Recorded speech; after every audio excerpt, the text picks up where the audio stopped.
अस्सलाम वालेकुम दोस्तों, आज मैं नए जगह बैठ के वीडियो बना रही हूँ। ओडाला, उसी हॉस्पिटल में जिस हॉस्पिटल में मैं पहले एडमिट थी, रहा करती थी। तो मैं ओडाला क्यों आई हूँ, इसके लिए शॉर्ट वीडियो बनाई हूँ। जो लोग देख लिए हैं उसके लिए कोई बात नहीं, जो लोग नहीं देखे हैं वो लोग, आप लोग जो लोग नहीं देखे हैं देख लीजिएगा कि मैं ओडाला क्यों आई हूँ। और यहाँ बैठ के वीडियो बनाने के ये मतलब है, जब मैं ओडाला आई हूँ तो कुछ नया जगह, नया लुक दिखा दूँ आप लोगों को और यहीं पे बैठ के वीडियो बना लूँ, ये सोचकर मैं यहीं पे वीडियो बनाने बैठ गई। तब आगे की कहानी शुरुआत करते हैं, दूसरा पार्ट। तो मेरी शादी हो गई, यहाँ तक आप लोगों ने देखें। आगे के जानने के लिए फुल वॉच करिए।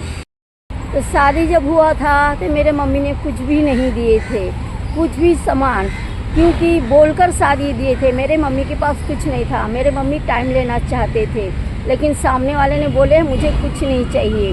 बस जल्दी जल्दी में शादी हो गई। शादी होने के बाद हम लोग रहने लगे साथ। रहते रहते फिर मेरे ननद कभी कभी झगड़ा करने लगी। बड़ी वाली ननद, उसका नाम था सितारा। तो झगड़ा करती थी और बोलती थी तुम लोग ने मेरे भाई को क्या दिए, कुछ भी नहीं दिए। तुम्हारे मम्मी पापा ने मेरे भाई के गले तुमको बांध दिए।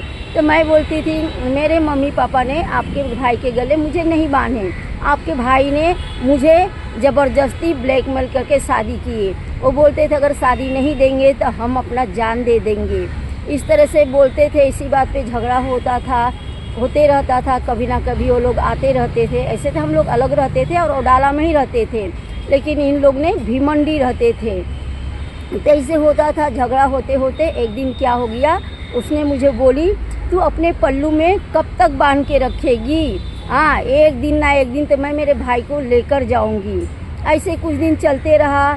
फिर अचानक एक दिन आई और क्या भाई बहन की बातें हो गई नहीं पता।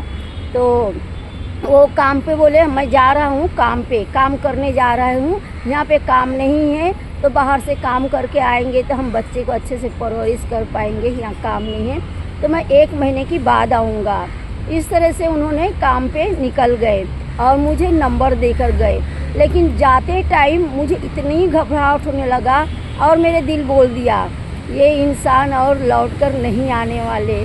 तो इस तरह से मैं अभी मुस्कुरा रही हूँ, लेकिन बीते पल को याद करके रोकर क्या फ़ायदा, कुछ फ़ायदा नहीं। तो उन्होंने चले गए। जाने के बाद कुछ दिन के बाद, 8 दिन के बाद मैंने फ़ोन करी। फ़ोन करने के बाद स्विच ऑफ बता रहा, फ़ोन लग ही नहीं रहा है। अब क्या करूँ, मेरा दिमाग ख़राब हो गया, क्या करूँ नहीं करूँ। उसके बाद कुछ 15 दिन बीत गया। 15 दिन के बाद मैं उस दिन घर पे नहीं थी, किसी के घर पे चली गई थी। फिर मेरे घर में चोरी हो गई। जो सामान वगैरह रखा था, जो लेने के लायक था उन लोग ने लिए, जो लेने के लायक नहीं था वो सारे इधर उधर सब बिखरा दिए, फेंक दिए। फिर जब सुबह हुआ, जब मैं आई तो सारे चीज़ों को मैंने समेटी, कुछ ज़रूरी कागजात था। फिर कुछ दिन तक पता लगाती रही, पता नहीं चल रहा। फिर पता चला किसी से। तो मेरे शौहर के एक दोस्त थे, वो नॉन मुस्लिम थे। उनके साथ वो बहुत दिन काम करते थे। उनका नाम था अशोक और मेरे शौहर का नाम था अकबर शेख नाम था। तो एक दिन अचानक वो क्या बोलते अपना जिसका नाम अशोक था वो मिल गए। तो मैं बोलने लगी कि क्या बात है, आपके दोस्त कहाँ है, मुझे कुछ पता नहीं चल रहा। तो वो बोलने लगे क्यों आपने फ़ोन वगैरह नहीं किए? मैं बोली सब मैंने की, लेकिन मोबाइल बंद बता रहा है। तो उन्होंने बोले ठीक है मैं पता लगा रहा हूँ। मैं बोली कहाँ रहते हैं, क्या करते हैं, किधर काम पे गए, कुछ भी नहीं पता चल रहा। ऐसे करते करते कुछ दिन चले गया। जाने के बाद फिर उस दोस्त ने मेरे नंबर लिए थे, बाजू वाले से नंबर लेके दी थी। मेरे पास कोई नंबर वगैरह, मेरा खुद का मोबाइल वगैरह नहीं था। तो वहाँ पे एक दिन फ़ोन आया तो उन्होंने बोलने लगे कि मैं तुम्हारे शौहर से मिला हूँ, बातचीत किया हूँ और नंबर भी दिया हूँ, वो आपको एक दिन फ़ोन करेंगे। तो मैं फिर फ़ोन का इंतज़ार करने लगी। तो इंतज़ार करते करते एक दिन फ़ोन आया। वो फ़ोन किसका था? जिसके घर पे मैं भाड़ा रहती थी उसी उन्हीं लोगों का फ़ोन था। तो मैं घर पर नहीं थी, तो इन लोग ने देखे मेरे घर पे ताला है तो बोल दिए वो घर पे नहीं है, कहीं बाहर गई है। मुझे आने के बाद पता चला, फ़ोन आया था। फिर मैं इंतज़ार करते करते फिर 4-5 दिन के बाद वो सुबह सुबह फ़ोन आया, जब मैं घर पे रहती हूँ, क्योंकि जो मेरे घर मालकिन थी उन्होंने बताए थे कि इतने बजे तक घर पे रहती हैं। आने के बाद बात हुई, क्या बात हुई, बोलने लगे अब मैं नहीं आऊँगा, कभी नहीं आऊँगा, मेरे इंतज़ार करना बंद कर दो, मेरे दोस्तों को बोलना बंद कर दो। मैं बोली क्यों, ऐसे क्या हो गया कि आप नहीं आएंगे? हमारा तो कोई बात नहीं हुआ था, ऐसा झगड़ा नहीं हुआ था, और हमने तो आपके गले नहीं पड़े थे ज़बरदस्ती, आपने किए थे शादी, और अभी हमारी एक बच्ची है। नहीं, मैं नहीं आऊँगा, मेरे बहन मुझे दूसरी शादी दिलाएगी, और भी बहुत ही पैसे वाला है। इस तरह करके उन्होंने बोलने लगे। तो मैं बोली ऐसे कैसे आपको दूसरा शादी हो जाएगा? तो बोलते हैं मैं कर लिया है। वो भी शादी किससे की पता है आप लोगों को? आप लोगों को लगेगा कि मैं हंस रही हूँ, मेरे हंसने की वजह है कि पैसे की लालच में लोग क्या क्या कर सकता है। दावा करता है कि हम प्यार करते हैं, हम जान दे देंगे, हमें ये नहीं मिलेगी तो, और शादी करने के बाद कुछ दिन के बाद पैसे की लालच में इंसान प्यार तक भूल जाता है। तो उन्होंने एक बेवा के साथ शादी की, एक बेवा के साथ। वो मतलब उसके जो बहनोई, जो उनकी बहन के जो हस्बैंड थे बहुत पैसे वाले, उस घर की, उस गांव की मुखिया थे, भीमंडी में वहाँ की मुखिया थे, और बहुत ही पैसे वाले थे। उनकी एक साली थी जिसकी शादी हो गया था, और उनके हस्बैंड मर चुके थे, उनकी इंतकाल हो चुका था, और उनके एक बच्चा था, 5 साल का बच्चा था, वो भी लड़का था, लड़का। तो इन्हें क्या लगा कि ये लड़की है, इसे शादी देने पड़ेगा, और गरीबी है ये ससुराल, यहाँ पे तो लड़का है और बहुत पैसे वाले हैं, लड़का तो शादी करके लेकर आएगा।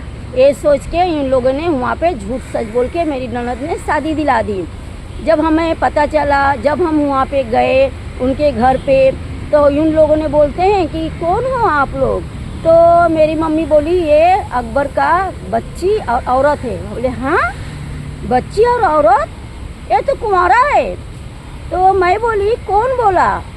तो इसे पहचानते हो? तो मैं बोली हाँ, ये सितारा नाम है, मेरी ननद है। उठ के फटाक दे 2 थप्पड़ मारे वो लड़की के जीजा ने, बहनोई ने। बोले ये साली बोली कि मेरी भाई कुंवारा है, शादी नहीं हुआ है। हाँ, इतना बड़ा झूठ। और वहीं पे मेरे सवर भी बैठे थे, उन्हें भी एक फटका लगा, जैसे वो भाग गए, दोबारा वहाँ पर नहीं आए। फिर वहाँ पे बातचीत होते होते बात होने लगा कि क्या चाहते हो आप लोग? तो मैं बोली मैं क्या चाहूँगी, मेरे बच्ची है और ये मेरे सवर है, यहाँ मेरे साथ धोखा हुआ है, ये तो आप लोग फैसला करेंगे ना, आप लोग तो गांव के मुखिया है, फैसला तो आप लोगों को करना चाहिए। तो उन लोग ने हमें 5 से 10 मिनट रुकने बोले, आपस में जाकर क्या बातें की उन लोग के घर वाले ने। उसके बाद बोल रहे हैं कि ये नंबर लेकर जाओ, ये नंबर से हमें फ़ोन करना, और आप पत्थर के लकीर समझ लो, इनके साथ इनके घर में मेरे बच्ची नहीं रहेगी, मेरे बच्ची का मैं तलाक ले लूँगा, और आप लोग 8 से 10 दिन के बाद फ़ोन करिएगा। उसके बाद हम लोग बात किए, और आखिरी में बोल के आई कि आप लोगों की मेहरबानी होगी, आप लोग तलाक ले लेंगे तो, क्योंकि मेरी एक बच्ची है, हाँ, मेरे बच्ची के ज़िंदगी के बारे में आप लोग सोचिएगा ज़रूर। इस तरह से हम लोग आ गए। 8 दिन के बाद फ़ोन किए, फ़ोन नहीं उठा रहे। तो फिर 2-3 दिन और गया, फ़ोन उठाने के बाद बोलते हैं वो आपकी सहुर भाग गया है, आ नहीं रहा है। ऐसे करके जब वो आएगा तो हम बातें करेंगे। फिर कुछ दिन के बाद फ़ोन किए तो बोलते हैं हम लोग तलाक नहीं लेंगे, आपको अगर रहना है तो आप यहाँ पे आ जाओ। मैं बोली मैं मर भी जाऊँ तो मैं वहाँ पे रहने ना जाऊँ। क्यों? कि आप लोगों को मार खाने जाऊँगी? आप लोग की ज़बान की कीमत है। एक बार आप लोगों ने बोले कि पत्थर के लकीर है, हम तलाक ले लेंगे, अब बोलते हो कि हम तलाक नहीं लेंगे, तो आप लोग तलाक कैसे लेंगे? आपकी बेटी तो पहले से बेवा पड़ी है, एक शौहर को खा ली है, एक बेटा है, तो कहाँ से लेंगे? उसके बाद हम लोग ने छोड़ दिए। बहुत लोगों ने बोले केस करो। मैं बोली केस करके क्या हुआ होगा, केस करके होगा क्या, जिसके दिल से मेरे लिए जगह ही ख़त्म हो गया है। तो बोले आपको खर्चा मिलेगा। मैं बोली खर्चा और खाना कपड़ा रोटी देने वाला तो अल्लाह पाक है, किसी से ज़बरदस्ती लेके क्या मिलने वाला है। इधर उधर भागम दौड़ी, इस तरह से हम राहे लीला पे उनको छोड़ दिए। जब मेरे बेटी 9 साल की हो गई तब उनकी डेथ हो गई। मुझे बहुत खुशी हुई, मुझे कोई गम नहीं था, कोई तकलीफ नहीं था, एक बूंद आंसू भी नहीं गिरा। इसलिए मुझे खुशी हुई कि जिन लोगों ने मेरे शौहर को छीने थे जानते बूझते, जो ननद ने पैसे के लालच में शादी दिलाई थी, उसका भाई हमेशा के लिए उससे दूर हो गया। उसकी शौहर, बेवा औरत की शौहर हमेशा के लिए वापस से बेवा हो गई। इसीलिए मुझे खुशी हुआ कि अल्लाह पाक ने इंसाफ किए। फिर मेरे ज़िंदगी में आता है अगला ट्विस्ट, बहुत ही मज़ेदार ट्विस्ट है। तो जब वो चले गए इस दुनिया से तब मेरे बेटी 9 साल की थी। जब मेरे बेटी 9.5 साल की आती है तब आता है अगला ट्विस्ट। तो उससे पहले मैंने कसम खाई थी कि मैं दोबारा कोई शादी नहीं करूँगी। अगला ट्विस्ट के बारे में बाद में बात करूँगी। तो अगला ट्विस्ट के बारे में बात करने से पहले बोलूँगी, शादी से पहले मेरी एक मुँह बोली फूफी थी। मेरे पापा ने उनको बहन मानते थे। वो बंगाली है और हम बंगलिया ज़िला के रहने वाले हैं। तो मेरे पापा को वो बहुत दिल से भाई मानती। तो हमारे घर पे हमेशा आती जाती, बाज़ार करने के लिए आती। बाज़ार के बगल में हम लोगों का घर है, तो मुझे बहुत प्यार करती थी। पता नहीं एक दिन क्या हुआ, उसने मेरा हाथ देखी, मेरे मम्मी के सामने ही हाथ देखी। बोलती है इसके नसीब में 2 शादी है, 2। मैं बोली, बंगाली में फुफ्फू बोलते, मैं बोले यार हम लोग बुआ बोलते। तो मैं बंगाली में बोली फुफ्फू तुम्हारा दिमाग खराब हो गया है, 2 शादी? मैं तो एक ही शादी करने के लिए भागती हूँ दूर, तो आप 2 शादी बोलते हो। ज़िंदगी में कभी नहीं करूँगी। सोने का आदमी अगर लाके खड़ा कर दिया जाएगा तो भी मैं इनकार कर दूँगी, कभी नहीं करूँगी। तो ये शादी से पहले की बात है। तो शादी की बातें आप लोग को पता चल गया कि क्या क्या हुआ नहीं हुआ। तो मेरे बेटी जब इनकी इंतकाल हो गई तो 9 साल की थी। उसके बाद 6 महीने की बाद जब 9.5 साल हो गया, 9.5 साल से मतलब मुझे एक सपना आने लगा। सपने में क्या, एक कहानी नहीं है दोस्तों, रियल स्टोरी है, याद रखिएगा। सपने आता था, सपने में मेरी शादी हो जाती थी, हम साथ में रहते थे। सुबह उठती थी तो बस तिल्लक करती थी और नहाती थी। और वो इंसान चेहरे में ही दिखते थे, बदन हाथ अच्छा था लेकिन शक्ल नहीं दिखता था। हमेशा देखती थी, हफ्ते में 3 दिन 4 दिन ऐसे देखती रहती थी। और मम्मी को बोलती थी, मम्मी बोलती थी पता नहीं ये चीज़ क्या है। फिर जब मेरे बेटी 9.5 साल की हो गई तो मेरे चौथी नंबर बहन जिसका नाम है रेशमा, उसकी शादी की बातचीत चलने लगी। तो मेरी बहन रेशमा, चौथी नंबर की बहन की शादी में मेरे साथ क्या हुआ, मैं किससे मिली, किससे बातें की, बहुत ही इंटरेस्टिंग कहानी है। उनके साथ मेरा पहले से क्या रिश्ता था, ये सब जानने के लिए अगले तीसरे पार्ट का इंतज़ार करिए। तो तब तक के लिए ब्लॉग पे यहीं पे एंड करते हैं, फिर तीसरे पार्ट में आप लोगों से मिलते हैं। तब तक के लिए बाय दोस्तों।